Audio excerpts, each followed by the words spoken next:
right, I'm going to record me doing the work, but I forgot my phone holder, so I'm going to do it at a kind of slanted angle. Hopefully you can still see what I'm doing.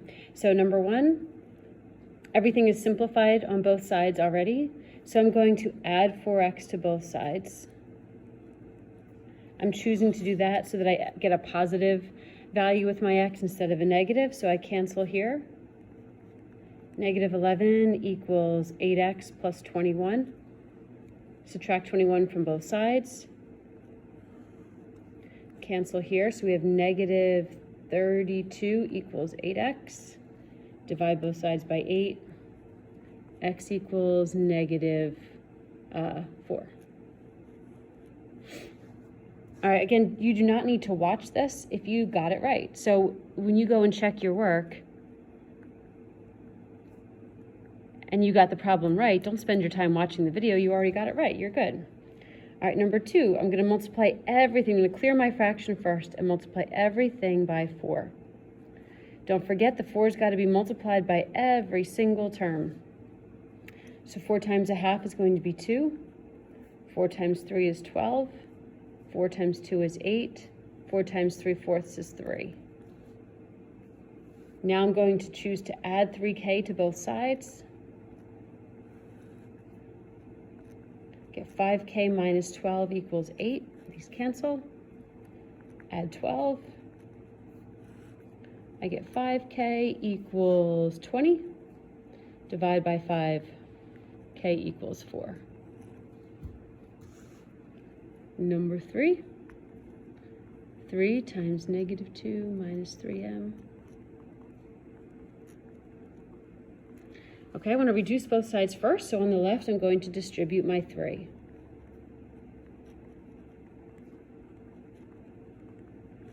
Right away when I see that I have the same exact coefficient in front of the variable on both sides, I know this is going to be a special case. So let me get rid of my variables and see what I have left. And since what I have left are two numbers that do not equal each other, this is no solution. If what I had left were two numbers that did equal each other, then I would have all real numbers, or what we call infinite solutions. All right, number 4, this is tricky. On the left side, nothing to reduce. But on the right, I have to do something with these parentheses. People get really confused with this negative. It is like there's a negative 1 out here that has to get distributed. So it's like if I had a negative 5, you would probably know to distribute it. But there's a negative 1 here that has to get distributed. So I'm going to have 2 minus 1x minus 4. There's still work to be done on the right. So 2 minus 4 is negative 2.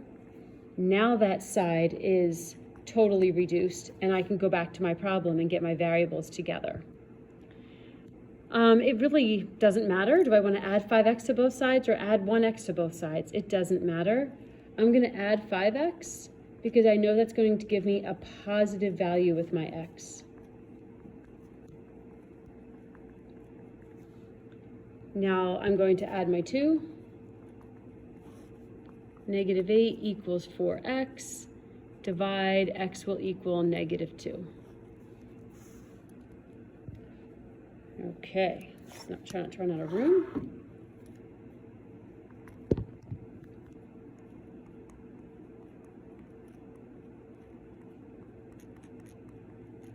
Let's simplify the left-hand side. So I'm going to distribute it my 2, so 6 plus 6y minus 4.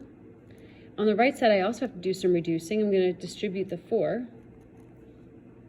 On the left, I still have some reducing to do. I'm going to put my 2 whole numbers together, or my integers together, and have 2 plus 6y equals 4 plus 4y. Let's get our variables together.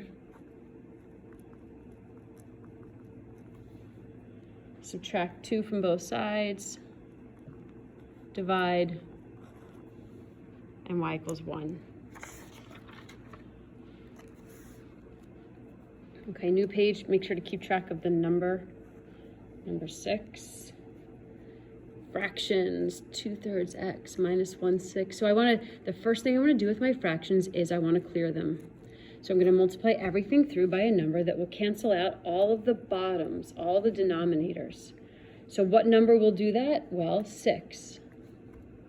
So I'm going to multiply everything by 6. So 6 times 2/3 leaves me with 4. 6 times 1/6 leaves me with 1. 6 times 1/2 is 3. 6 times 5/6 is 5. Whoops, I forgot an x somewhere. X goes here.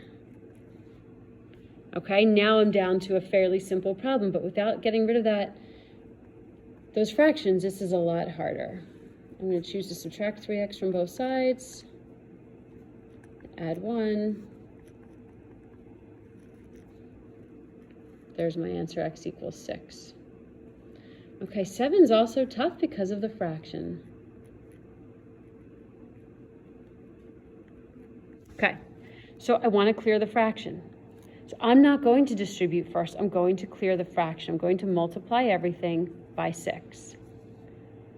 Well, when I multiply here, because this 1/3 is going to get distributed, the 6 only multiplies with the 1/3. This is all one big term.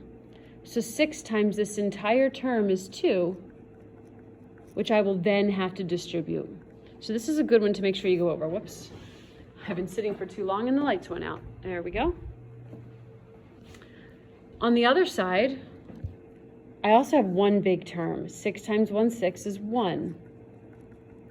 And that's all that I have to distribute there. So that's what that looks like, getting rid of those fractions in a pretty quick way. I don't multiply 6 by 1/3 and by the stuff inside, just by the thing outside. Now I distribute. I'm going to subtract 2x from both sides, add 5, and we have x equals 7. Okay, number 8. Oh, we got a big one.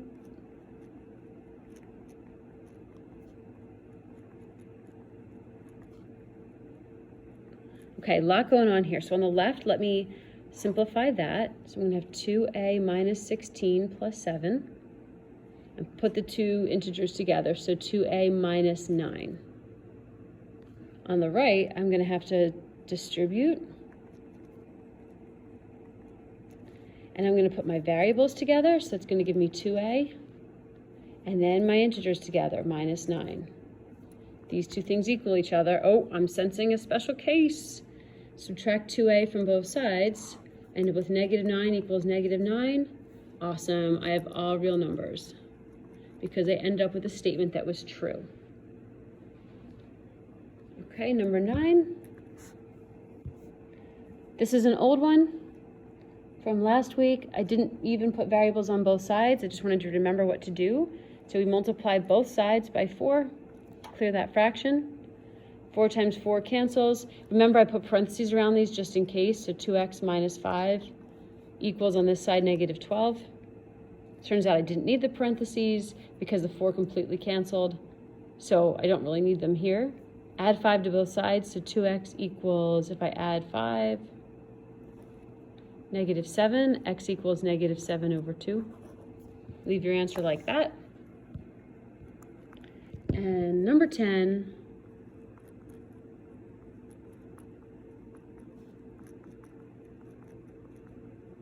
okay, I wanted to put this one on because I didn't want you to get messed up. On the left side, we distribute 3d minus 24 minus 5, which becomes 3d minus 29.